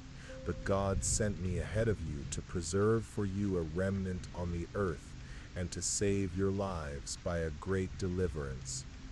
So then it was not you who sent me here. He has made me a father to Pharaoh, lord of all his house, and ruler over all the land of Egypt. Hurry, go up to my father and say to him, This is what your son Joseph says, God has made me lord of all Egypt. Come down to me, do not delay. You shall live in the land of Goshen, and be near me, you, your children, your grandchildren, your flocks and herds, and all that you have. I will provide for you there, for there are still 5 years of famine to come, so that you and your household and all that you have do not come to poverty. You can see for yourselves, and so can my brother Benjamin, that it is really I who am speaking to you. Tell my father about all my honor in Egypt, and about everything you have seen, and bring my father down here quickly. Then Joseph threw his arms around his brother Benjamin and wept, and Benjamin wept on his neck. And Joseph kissed all his brothers and wept over them. After that his brothers talked with him. When the news reached Pharaoh's house that Joseph's brothers had come, Pharaoh and his officials were pleased. Pharaoh said to Joseph, Tell your brothers, do this, load your animals and return to the land of Canaan. Bring your father and your families back to me. I will give you the best of the land of Egypt, and you will eat the fat of the land. You are also to say to them, do this, take carts from Egypt for your children and your wives, and get your father and come. Do not worry about your belongings, for the best of all Egypt will be yours. So the sons of Israel did this. Joseph gave them pates as Pharaoh had commanded, and he gave them provisions for the journey. To each of them he gave new clothes, but to Benjamin he gave 300 shekels of silver and 5 sets of clothes. And this is what he sent to his father: 10 donkeys loaded with the best things of Egypt, and 10 female donkeys loaded with grain and bread and other provisions for his journey. Then he sent his brothers away, and as they were leaving, he said to them, do not quarrel on the way. So they went up out of Egypt, and came to their father Jacob in the land of Canaan. They said to him, Joseph is still alive. In fact, he is ruler of all Egypt. Jacob was stunned and did not believe them. But when they told him everything Joseph had said to them, and when he saw the carts Joseph had sent to carry him, the spirit of their father Jacob revived. Then Israel said, it is enough. My son Joseph is still alive. I will go and see him before I die. Genesis 46. So Israel set out with all that he had, and when he came to Beersheba, he offered sacrifices to the God of his father Isaac. And God spoke to Israel in a vision at night and said, Jacob, Jacob. And he answered, Here I am. Then God said, I am God, the God of your father. Do not be afraid to go down to Egypt, for I will make you into a great nation there. I will go down to Egypt with you, and I will surely bring you up again, and Joseph's own hand will close your eyes. Then Jacob left Beersheba. The sons of Israel carried their father Jacob, their children, and their wives in the carts that Pharaoh had sent for them. They also took with them their livestock and the possessions they had acquired in Canaan. Jacob brought with him to Egypt his sons and grandsons, his daughters and granddaughters, all his offspring. These are the names of the sons of Israel, Jacob and his descendants, who went to Egypt. Reuben, Jacob's firstborn. The sons of Reuben, Hanok, Palu, Hezron, and Carmi. The sons of Simeon, Jemuel, Jamin, Ohad, Jachin, Zohar, and Shaul, son of a Canaanite woman. The sons of Levi, Gershon, Kohath, and Merari. The sons of Judah, Eranan, Shelah, Perez, and Zerah. But and Onan died in the land of Canaan. The sons of Perez, Hezron, and Hammo. The sons of Issachar, Tola, Puah, Jashub, and Shimron. The sons of Zebulun, Sered, Elon, and Jaleel. These were the sons Leah bore to Jacob in Paddan Aram, along with his daughter Dinah. Altogether, the sons and daughters of Leah numbered 33. The sons of Gad, Zephon, Hagi, Shuni, Esbon, Eri, Aradi, and Areli. The sons of Asher, Imnah, Ishva, Ishvi, and Beriah. Their sister was Sarah. The sons of Beriah, Haber, and Malkiel. These were the children born to Jacob by Zilpah, whom Laban had given to his daughter Leah, 16 in all. The sons of Jacob's wife Rachel, Joseph, and Benjamin. In Egypt, Manasseh and Ephraim were born to Joseph by Asenath, daughter of Potipharah, priest of On. The sons of Benjamin, Bela, Becher, Ashbel, Gera, Naaman, Ehi, Rosh, Muppim, Hupim, and Ard. These were the sons of Rachel who were born to Jacob, 14 in all. The son of Dan, Hushim. The sons of Naphtali, Jazel, Guni, Jezer, and Shilem. These were the sons born to Jacob by Bilhah, whom Laban had given to his daughter Rachel, 7 in all. All those who went to Egypt with Jacob, those who were his direct descendants, not counting his sons' wives, numbered 66 persons. With the 2 sons who had been born to Joseph in Egypt, the members of Jacob's family who went to Egypt were 70 in all. Now Jacob sent Judah ahead of him to Joseph to get directions to Goshen. When they arrived in the region of Goshen, Joseph had his chariot made ready and went to Goshen to meet his father Israel. As soon as Joseph appeared before him, he threw his arms around his father and wept for a long time. Israel said to Joseph, "Now I am ready to die, since I have seen for myself that you are still alive." Then Joseph said to his brothers and to his father's household, "I will go up and speak to Pharaoh and will say to him, 'My brothers and my father's household, who were living in the land of Canaan, have come to me. The men are shepherds, they tend livestock, and they have brought along their flocks and herds and everything they own.' When Pharaoh calls you in and asks, 'What is your occupation?' you should answer, 'Your servants have tended livestock from our youth until now, just as our fathers did.' Then you will be allowed to settle in the region of Goshen, for every shepherd is detestable to the Egyptians." Genesis 47. Joseph went and told Pharaoh, "My father and my brothers, with their flocks and herds and all that they own, have come from the land of Canaan and are now in Goshen." He chose 5 of his brothers and presented them before Pharaoh. Pharaoh asked the brothers, "What is your occupation?" They answered, "Your servants are shepherds, just as our fathers were." They also said to Pharaoh, "We have come to live here for a while, because the famine is severe in Canaan, and your servants' flocks have no pasture. Please let your servants settle in Goshen." Pharaoh said to Joseph, "Your father and your brothers have come to you, and the land of Egypt is before you. Settle your father and your brothers in the best part of the land. Let them live in Goshen. And if you know any among them with special skill, put them in charge of my own livestock." Then Joseph brought his father Jacob in and presented him before Pharaoh.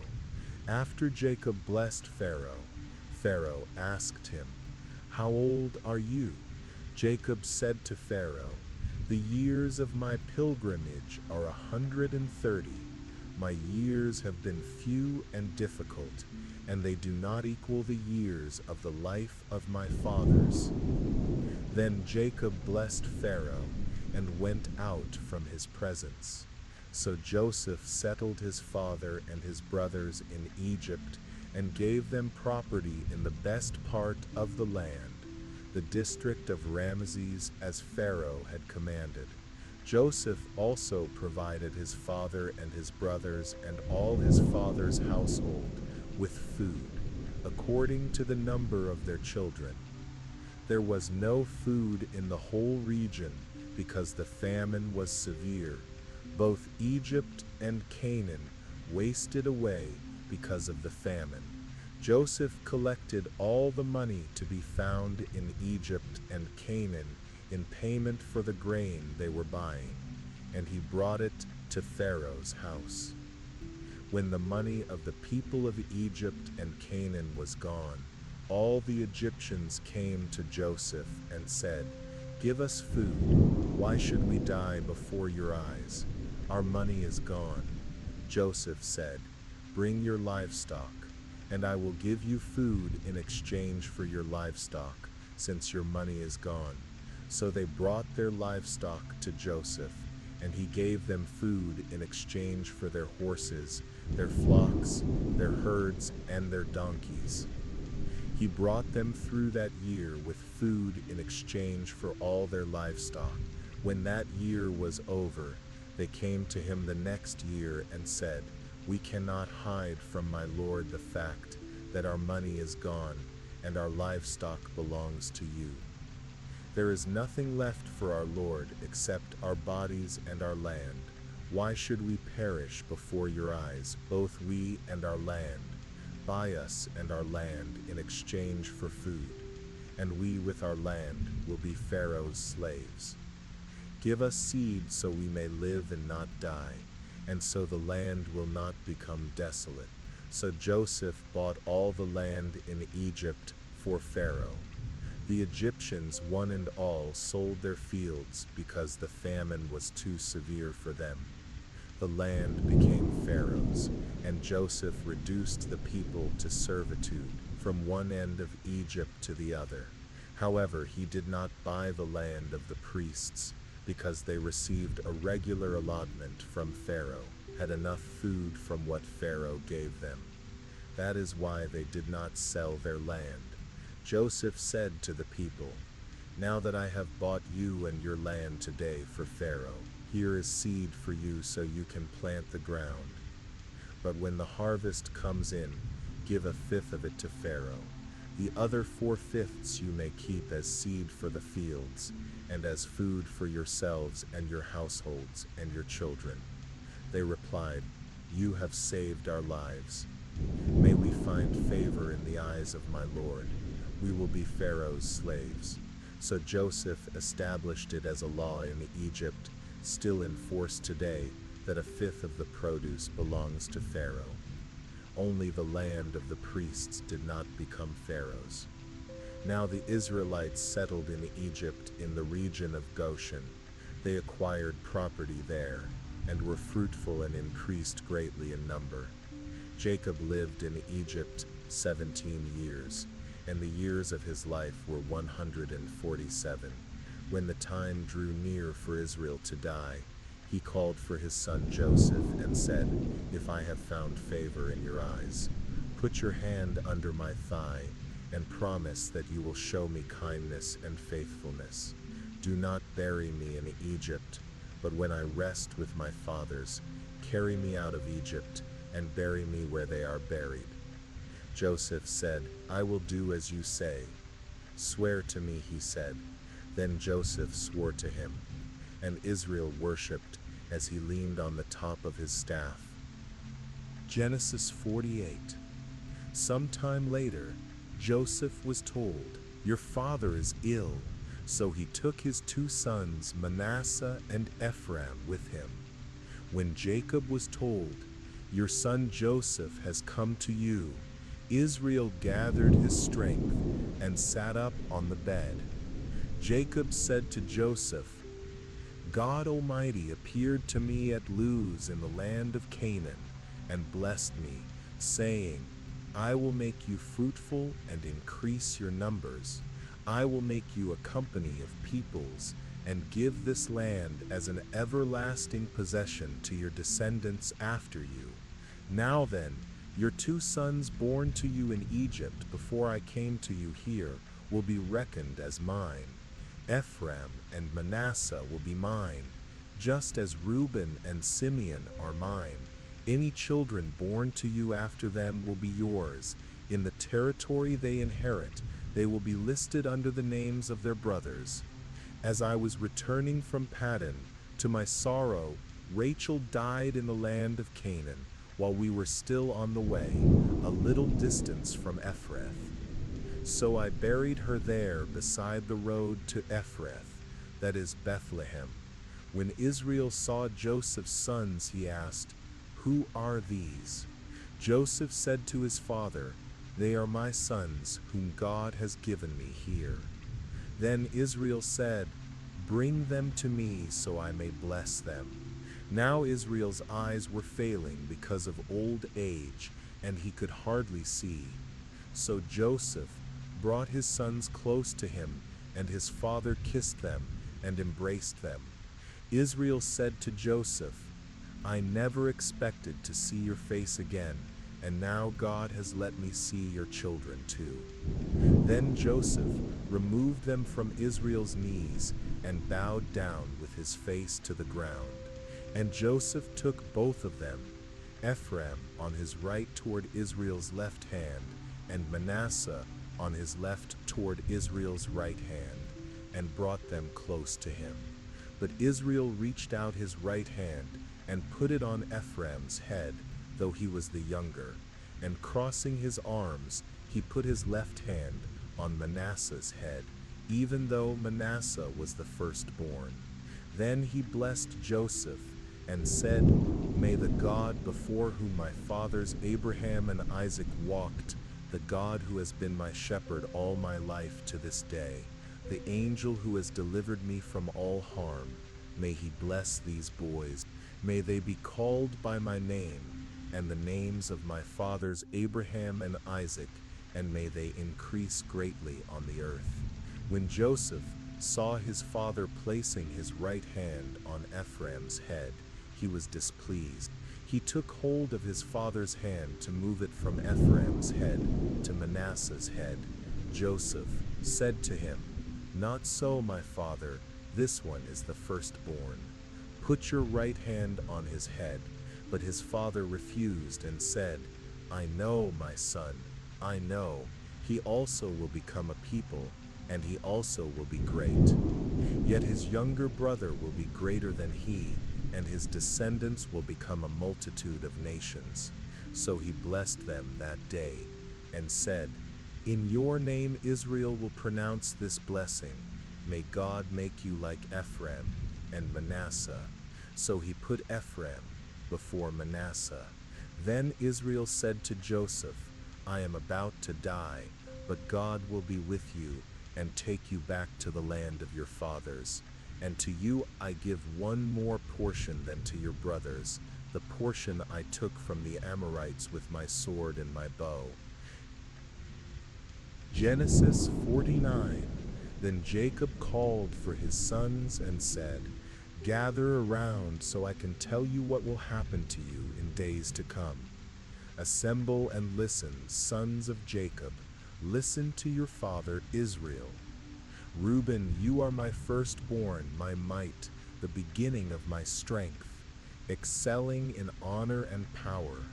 Unstable as water, you will no longer excel, for you went up to your father's bed and defiled it, my couch.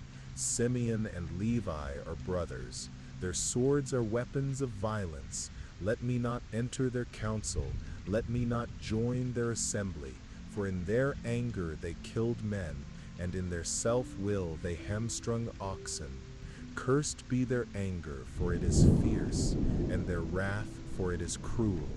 I will scatter them in Jacob and disperse them in Israel.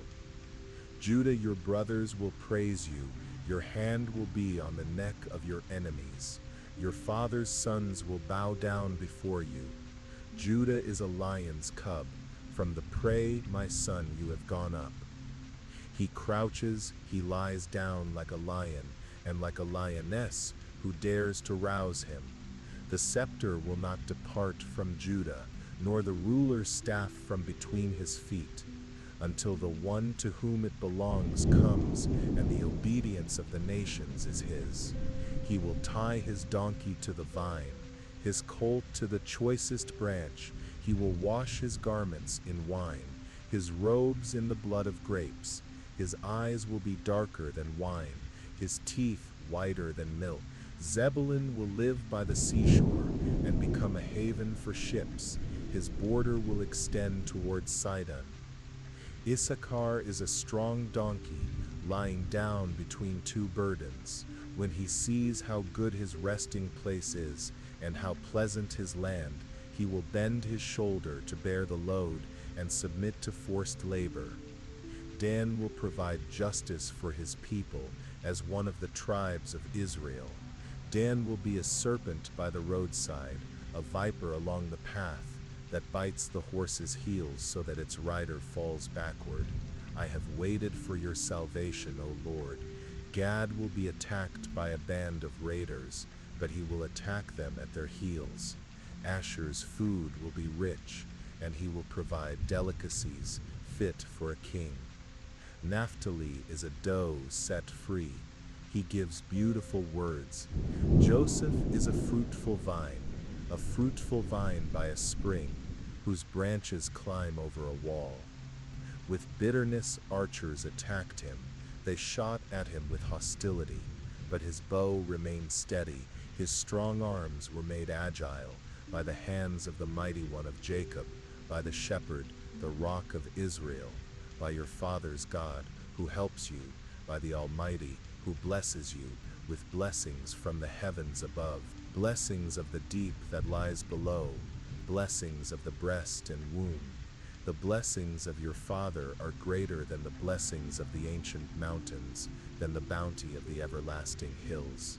Let all these rest on the head of Joseph, on the brow of the prince among his brothers. Benjamin is a ravenous wolf. In the morning he devours the prey, and in the evening he divides the plunder. All these are the 12 tribes of Israel, and this is what their father said to them as he blessed them, giving each the blessing appropriate to him. Then he gave them these instructions: I am about to be gathered to my people. Bury me with my fathers in the cave in the field of Ephron the Hittite, the cave in the field of Machpelah near Mamre in Canaan, which Abraham bought along with the field as a burial place from Ephron the Hittite. There Abraham and his wife Sarah were buried. There Isaac and his wife Rebekah were buried, and there I buried Leah. The field and the cave in it were bought from the Hittites. When Jacob had finished giving instructions to his sons, he drew his feet up into the bed, breathed his last, and was gathered to his people. Genesis 50. Joseph threw himself on his father and wept over him and kissed him. Then Joseph commanded the physicians who served him to embalm his father Israel. So the physicians embalmed him, taking 40 days, for that was the time required for embalming. The Egyptians mourned for him 70 days. When the days of mourning were over, Joseph spoke to Pharaoh's household and said, If I have found favor in your eyes, speak to Pharaoh for me. Say to him, My father made me swear an oath and said, I am about to die.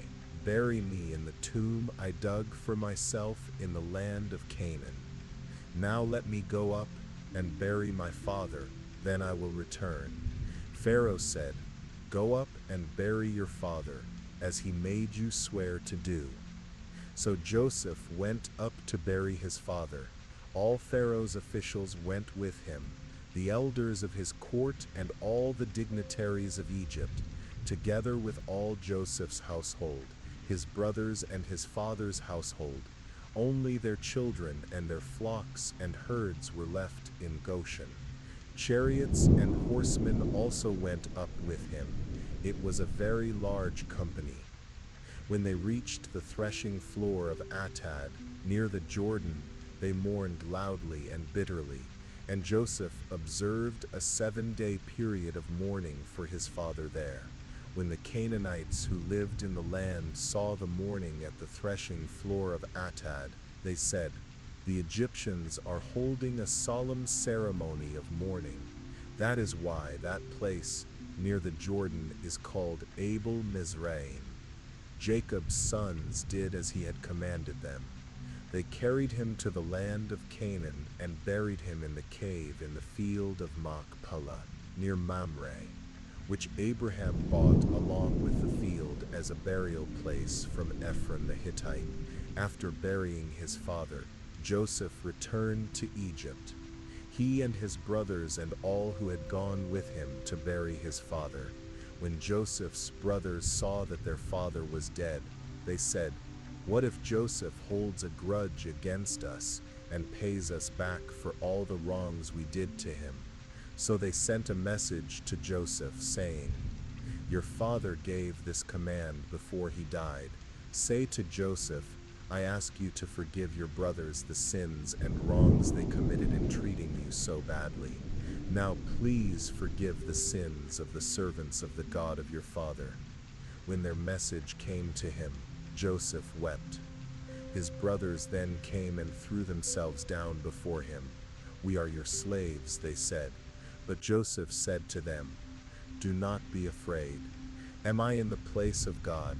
You intended evil against me, but God intended it for good, to accomplish what is now being done, the saving of many lives. So do not be afraid. I will provide for you and your children." And he reassured them and spoke kindly to them. Joseph stayed in Egypt along with all his father's family. He lived 110 years and saw the third generation of Ephraim's children, and also the children of Machir, son of Manasseh, were placed at birth on Joseph's knees. Then Joseph said to his brothers, "I am about to die, but God will surely come to your aid and bring you up out of this land, to the land he promised on oath to Abraham, Isaac, and Jacob." And Joseph made the Israelites swear an oath and said, "God will surely come to your aid, and then you must carry my bones up from this place."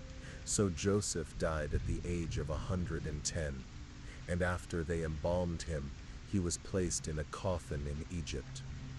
Thank you so much for watching this video on the book of Genesis, the beginning of God's great story with humanity. If this reading touched your heart, inspired you, or made you reflect, don't forget to like the video, subscribe to the channel, and turn on notifications to follow along as we continue through the Bible. And let us know in the comments what passage from Genesis spoke to you the most. May your night be peaceful, blessed, and filled with the comfort of God's Word. Good night, and see you in the next video.